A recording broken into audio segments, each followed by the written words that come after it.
Have you often seen a picture like this in the movies? A man walking down the street, all broken and lost. He has everything in his life: yachts, cars, a house, a career. But here he goes and realizes that all this has no meaning. Nothing in life is happy. Yeah, asshole, you fucking asshole. Come on, we'll take pity on you. Now we'll give you our instant noodles and I'll go feel sorry for you.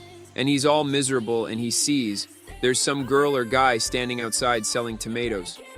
Or just some 45-year-old student came into your office. She's acting like an idiot, and the man's like, oh, I have not met such a one yet. Because before that, he was surrounded by all these girls with perfect figures, which sew and hang on the successful and rich alpha giga chad. But amidst this mountain of hypocrisy and deceit, he finds her, his soulmate. They complete each other, and he tells her, I was all alone in the world. I was lost. Until this moment, because I met you, you complete me, and I complete you. I was just a half, but I found you, my other half, and now we are one and all around. Crying all around, clapping, and everything is so beautiful that my lunchtime big testy is begging to go back.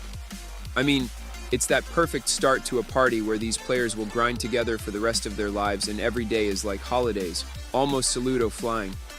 And the main problem with all of this is that the message is directly broadcast to us. I'm deficient, complete in myself. I am not a self-sufficient unit, I'm just a half that has to go to the other half, which could be anywhere. But of course, I really hope she is in the same city as me. Or I'll be totally fucked, but I have to find her, the one and only. That's the way it works. She's the only way I can ever be complete. Well, okay. What's so bad about that, you ask? Well, let me get this straight. Let's say you've met your soulmate. You're feeling great, like in the movies. What's your next move? I found her. Now I'm not a soulmate. Now I'm whole. But what happens if she leaves me? And believe me, she might. Even in movies, they often leave. And this fear of losing your other half, without whom you will become incomplete again, haunts you. And as a consequence, you have a fear of losing a person for no reason. In fact, in most cases, this manipulation comes from both sides.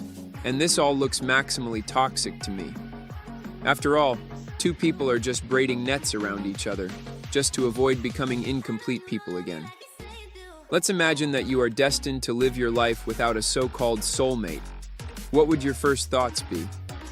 Well, it's all on the course of the horse, of course, and how will I live this life without a girlfriend or boyfriend? Some people will think about walking right out. Out the window, and I'm not saying you all need to live alone for the rest of your life. But when you can accept this outcome with a calm heart, then, and only then, can you start building an adequate and healthy relationship with anyone, as you will then not be driven by this stupid mania, and find your true other half who will help you finally become that complete person. Actually, this video is not really about relationships. After all, in real life, we apply the phrase soulmate not only to relationships, but also to our desires and goals in life.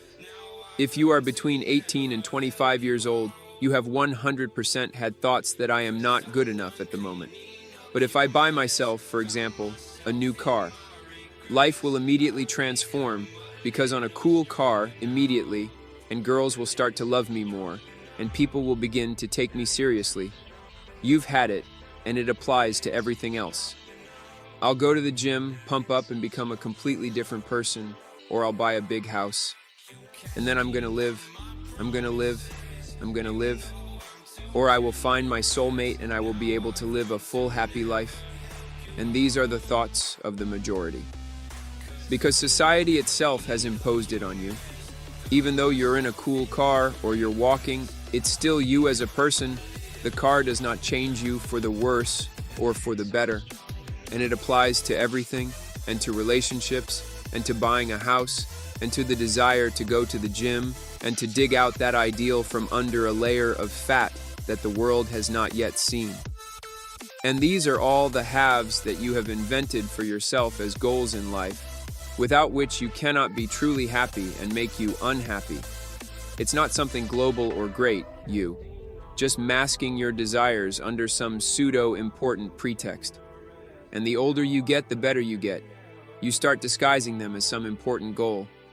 And yes, you do want to buy yourself one. Mercedes, not because you need a bigger car and it's a straightforward investment, but because you just want to drive a Mercedes. But I'm about to tell you a big secret. You will get bored with it, and in general, all your pseudo goals in life, which you thought you should achieve, and life will immediately improve. But no, believe me, everything will be exactly the same. You buy yourself a car, lose all the weight in the haul, buy yourself a house, find yourself a beautiful second half, but in the end you will sit on your terrace and catch yourself thinking, but for you inside, nothing has changed. After all, the goals you set for yourself throughout your life turned out not to be decisive at all.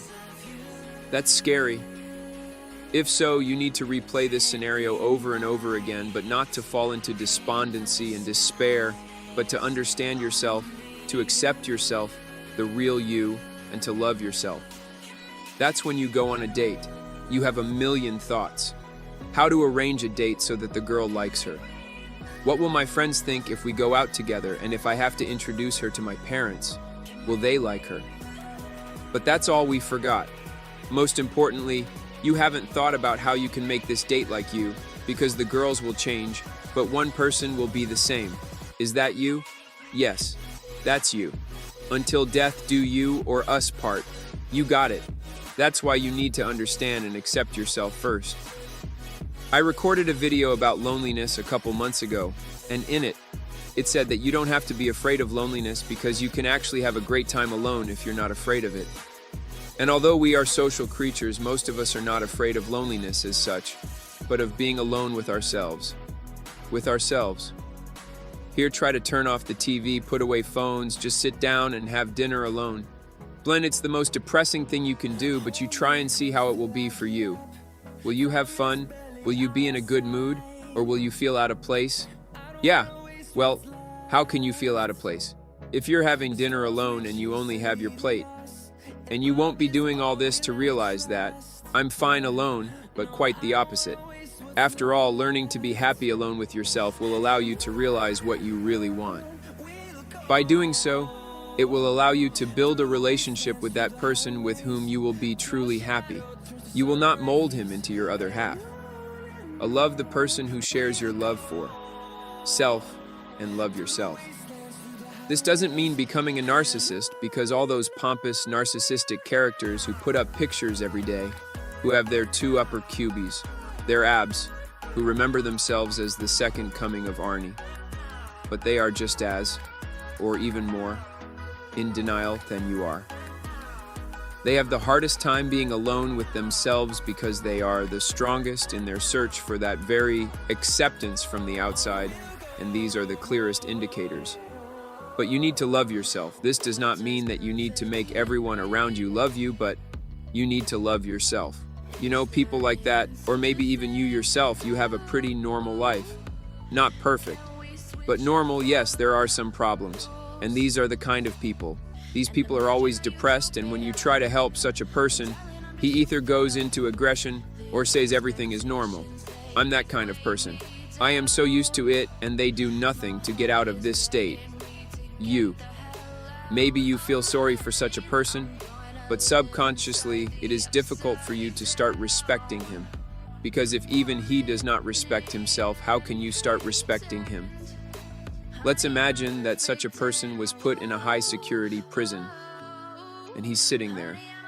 And after a week, the warden comes in and says, "Stop being depressed, and I'll let you out of prison." And at that point, this man would start acting out because nobody wants to sit in jail. But when you're living a normal life, you're like, so not me and so normal. I'm used to, yeah, no, fuck it, that's it. Respect yourself, love yourself, and live life to the fullest. I've said it all.